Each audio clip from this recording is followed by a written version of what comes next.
আরে এ কি এখনো সাজাগোজা হয়নি? এখানে বসে বসে গল্প করছো? তাড়াতাড়ি তৈরি হয়ে যা, নাহলে বর এখানে এসে সিঁদুর পরিয়ে দেবে তোকে। চাচা তৈরি হয়ে যা। তোর ননদ বিয়ের আগেই তোর উপর মাতব্বরি করছে। কোথায় যাচ্ছ? সেটা আমি তোমায় পরে বলছি, এখন চলো।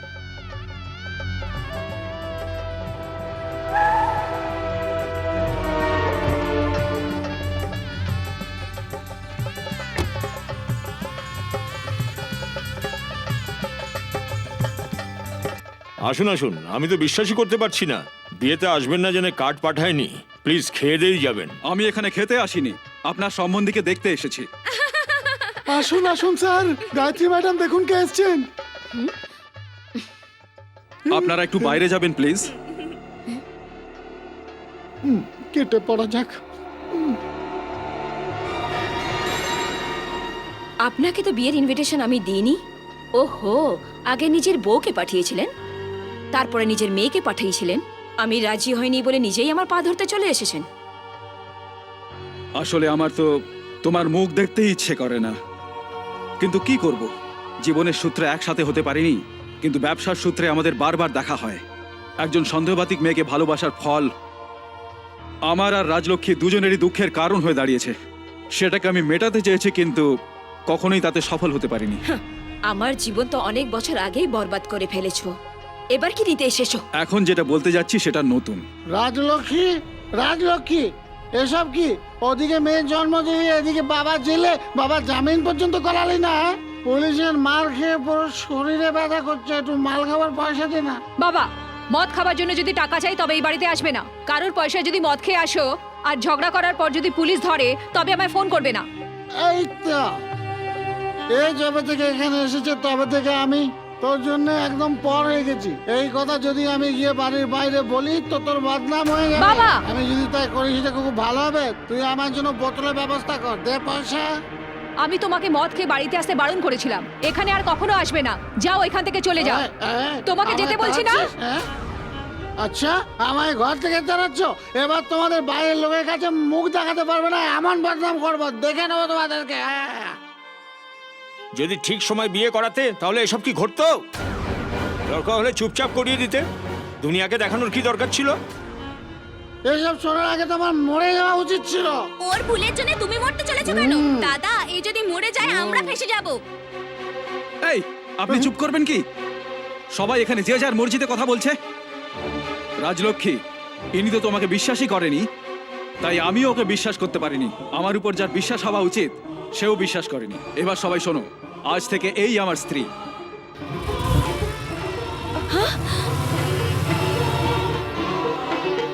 এই রকম কাহিনী তো পুরুষরা শোনাতেই থাকে।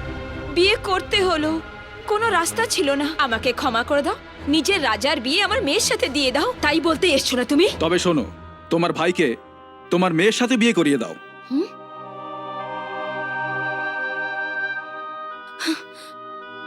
কি বাজে বকছো? বাজে বকছি না, তোমাকে বোঝাবার চেষ্টা করছি। রাজলক্ষ্মীর উপর শোধ নিতে গিয়ে নন্দিনীর জীবন তুমি ধ্বংস করে দিচ্ছ। নন্দিনী রাজলক্ষ্মীর মেয়ে নয়, তোমার মেয়ে।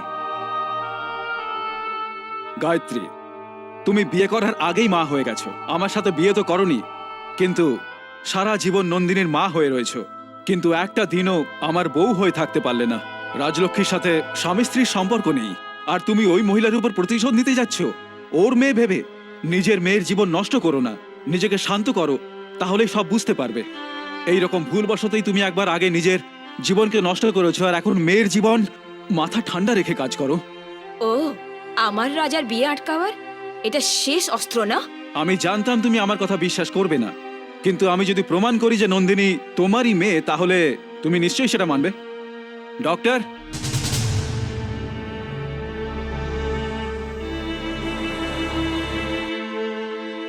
ইনি যা বলছেন সব সত্যি।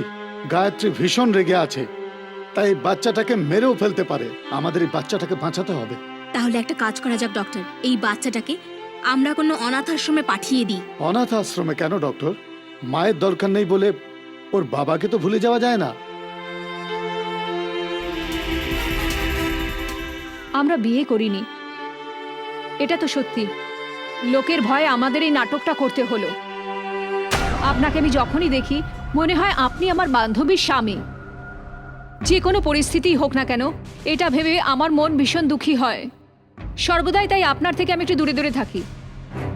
এখন আমি একটা বিচার করছি, আজ থেকে আমি আপনার স্ত্রী নই,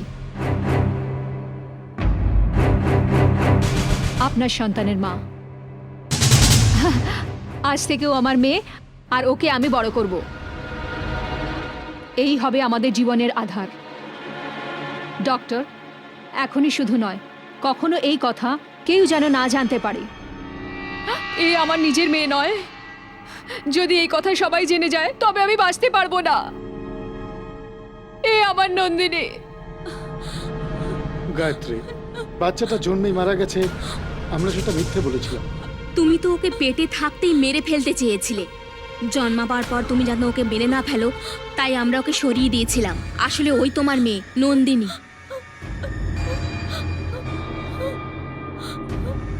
আমি তোমাকে অনেক আগেই বলতাম, কিন্তু নিজের জীবনকে সম্পূর্ণভাবে ত্যাগ করে এই রাজলক্ষ্মীর তোমার মেয়ের প্রতি ভালোবাসা হয়ে গেছিল। সেই জন্য নন্দিনী নিজের মেয়ে নয় সে কথা কাউকে যেন না বলি, তাই আমাকে শপথ করিয়েছিল। কিন্তু এখন আমার মেয়ে নন্দিনীর জীবনে এত বড় সমস্যার সৃষ্টি হওয়ায় আমাকে সেই শপথ ভাঙতে হলো। আমার পা কেন ধরছো? তোমার দুঃখের অশ্রুই আজ আমার আনন্দের কারণ নন্দিনী।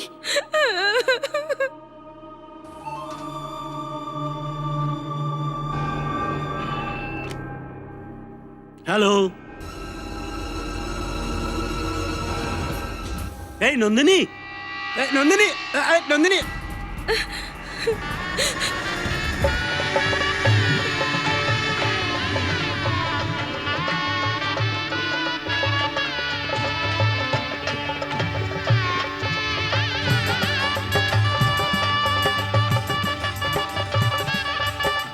বন্ধ করুন, প্লিজ বন্ধ করুন।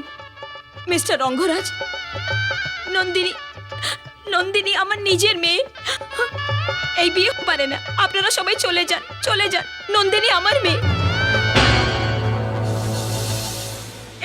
এই বিয়ে হতে পারে না। আপনারা সবাই চলে যান, দয়া করে চলে যান, চলে যান, চলে যান এখান থেকে। যান, যান, আপনারা যান।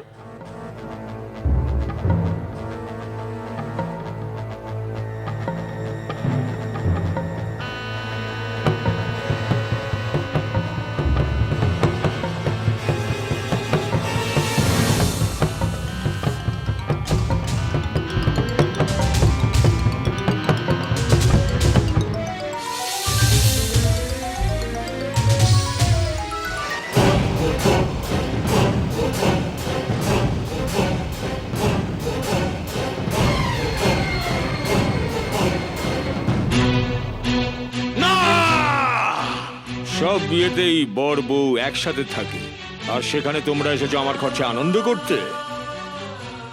আমার মেয়ের বিয়ে হবার পর আমি নিজেকে শোধরাবার কথা ভাবছিলাম, কিন্তু ওর জীবন তুমি নষ্ট করতে চাইছো। আমার মেয়ের বিয়ে এবার বন্দুকের জোরে করাতে হবে, আর সেই পরিস্থিতির জন্য দায়ী কে সেটা কি তুমি জানো? ওই যে সামনে দাঁড়িয়ে আছেন তোমার পুরনো প্রেমিকা গায়ত্রী। বিয়েতে তোমাকে এই জন্যই ডাকা হয়েছে, আর এই বিয়ে বন্ধ করার মূলেও ওই। ওদিকে তোমার মেয়ের জীবনকে বাঁচানোর জন্য আমার মেয়ের জীবন ধ্বংস হচ্ছে। এই বিয়ে ইনি ঠিক করেছিলেন, আর যখন সিঁদুর পরাবার সময় হলো তখন পুরনো প্রেমের দোহাই দিচ্ছে। এমন করে ও আমার সম্মানকে সমাজের সামনে নত করতে চাইছে। চুপ! তোর আবার কিসের সম্মান? আমার বিচারে তুই অনেক আগেই শুলে চলে যেতিস, এর জন্যই বেঁচে গেছিস। এই, এবার বেশি কথা বললে গুলি করে মারবো। এতে শুধু শব্দ নয়, ধোঁয়াও বেরোবে। এবার আমার কথা শোনো, শত্রুতা ছেড়ে মিত্রতা করো। তোমার ভাইকে আমার মেয়ের গলায় মালা পরাতে বলো। এই, এদিকে আয়, আমার মেয়ের গলায় মালা পরা। রঙ্গরাজ, এখন চাইলেও এই সম্বন্ধ হতে পারবে না, কখনো হতে পারবে না। ভগবান, আমার সম্বন্ধে তুমি জানো না। ব্রহ্মার জন্য ফ্রান্সে মন্দির বানিয়েছি, বিষ্ণুর জন্য ভিয়েতনামে লোকযাত্রা করাই, শিকাগোতে শিবের মন্দির তৈরি করেছি, আর এইসব আমি নকল মদের পয়সায় তৈরি করেছি। এই, শব্দ করলে একদম এখানে মেরে ফেলবো। এই, বন্দুকের ভয় দেখিয়ে বিয়ে করানো ভুলে যা। বেশি বাড়াবাড়ি করলে আইন তোকে ছাড়বে না। আইনের কথা সেখানে গিয়ে শোনাবে যারা মৃত্যুকে ভয় পায়। এই, মালা নিয়ে আয়।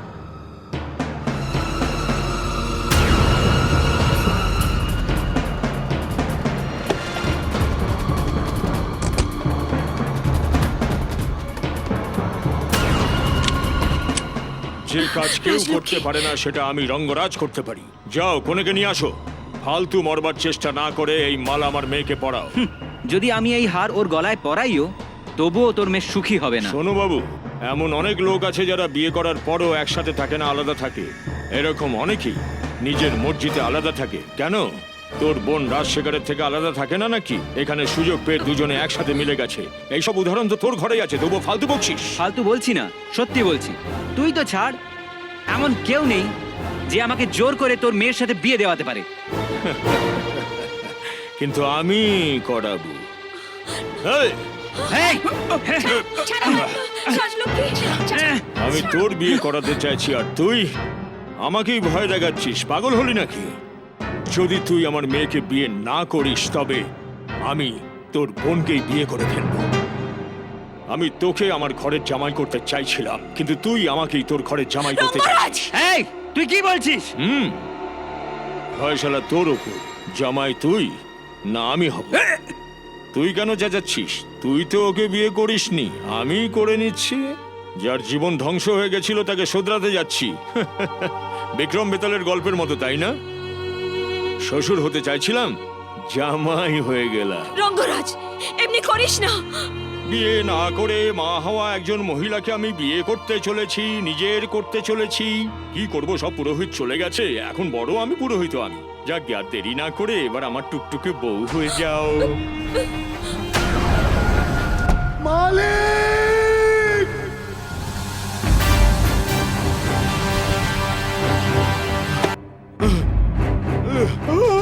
রাধা! এই রাজা, চল চল চল চল মশাই, চল তাড়াতাড়ি চল, তাড়াতাড়ি চল, দেরি করিস না, চল। হলো, রাজা, সাহেব, বরের লোকজন এসে বরকে নিয়ে গেছে। সবাইকে ধরো, ওরা যেন কেউ পালাতে না পারে।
নন্দিনী!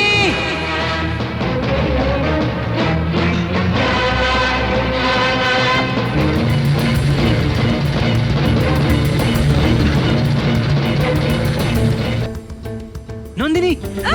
নন্দিনী!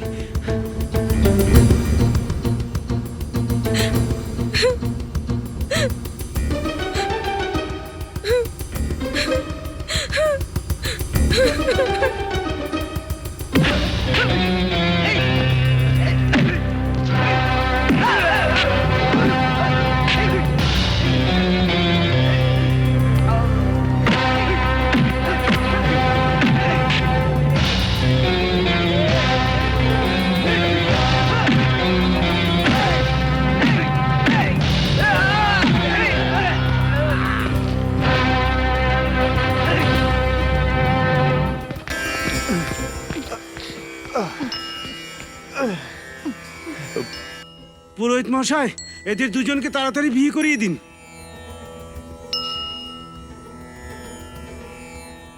তাড়াতাড়ি করুন।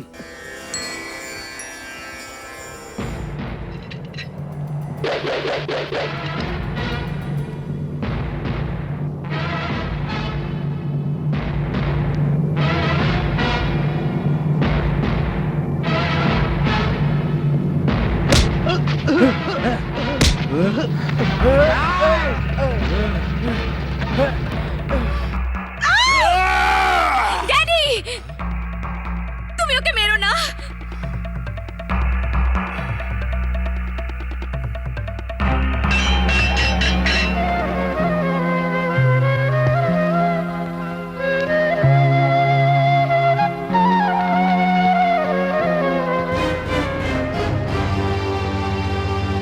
রাধা, ড্যাডি, তুমি এদের ছেলেকে মারতে গেছিলে, কিন্তু এরাই তোমার মেয়েকে বাঁচিয়েছে। জানো তুমি, তুমি তো আমায় ওই অবস্থা ফেলে চলে এলে। একবার ভাবলেও না যে আমার কি হবে। তুমি রাজাকে মেরে ফেলতে চেয়েছিলে। রাজা নন্দিনীর সঙ্গেই সুখে থাকবে, তুমি ওদের আলাদা করো না। তুমি যদি আমায় জীবিত চাও, তাহলে ওদের বাঁচতে দাও। দেখলে গায়ত্রী, ও যাকে ভালোবাসে তার ভালোবাসাকে রক্ষা করতে মন প্রাণ দিয়ে চেষ্টা করে যাচ্ছে, কিন্তু তুমি যে তোমার জন্য নিজের জীবন ত্যাগ করলো, তুমি তার উপর প্রতিশোধ নিতে তুমি নিজের মেয়েকেই কষ্ট দিয়েছো।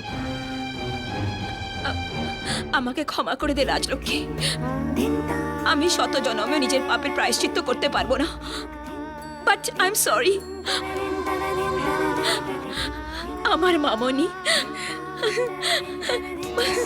এই দাঁড়ি দাঁড়ি কি দেখছিস? তাড়াতাড়ি আয়, সিঁদুর পরিয়ে দে একে, এই যে তাড়াতাড়ি শোনো, কর। এতদিন আমি তোমার ভাই ছিলাম, তার জন্য তুমি আমাকে তুই তুই করে কথা বলতে। আজ থেকে আমি তোমার জামাই, সেই জন্য আমাকে সম্মান দিয়ে বলবে, বুঝলে? মামনি, কেন না আমরা আরেকটা বর খুঁজে আরে, নিই? দিদি!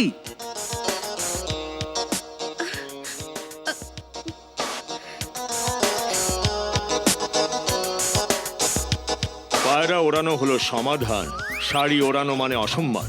এই কথা আপনাদের ভালো লাগুক বা না লাগুক, কিন্তু আমার বেশ ভালো লাগে। সমাধান ব্যাপারটা এমনই যেন একটা নদীর স্রোত। স্রোত থেমে গেলে সমাধানও থেমে যায়। যান যান, বিয়ের প্রস্তুতি নিন, সব খরচ আমি দেব, আমায় বিশ্বাস করুন।